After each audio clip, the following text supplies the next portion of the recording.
Is Microsoft Screen Reader narrating everything on your PC screen? If you don't want Narrator to launch at startup, you can always disable it using the following steps we have for you in this video.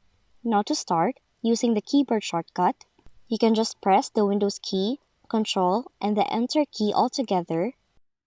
Taskbar pane, scan, Narrator window heading level 1.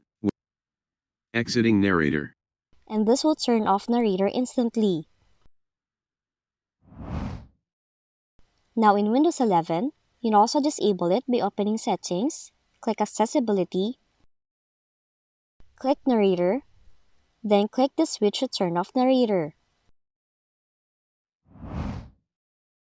Next up, if you're currently using Windows 10, you can open Windows Settings, search for Ease of Access Center, click the Narrator, click the switch to turn off Narrator.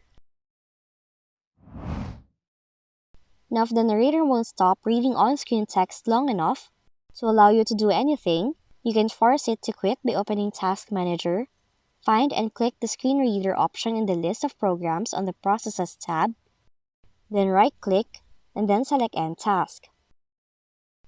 And that's how to disable Microsoft Narrator on startup in your Windows computer. If you found this video helpful, kindly like and subscribe. You may also click and turn on the notification bell so you can be notified from whenever we release new videos.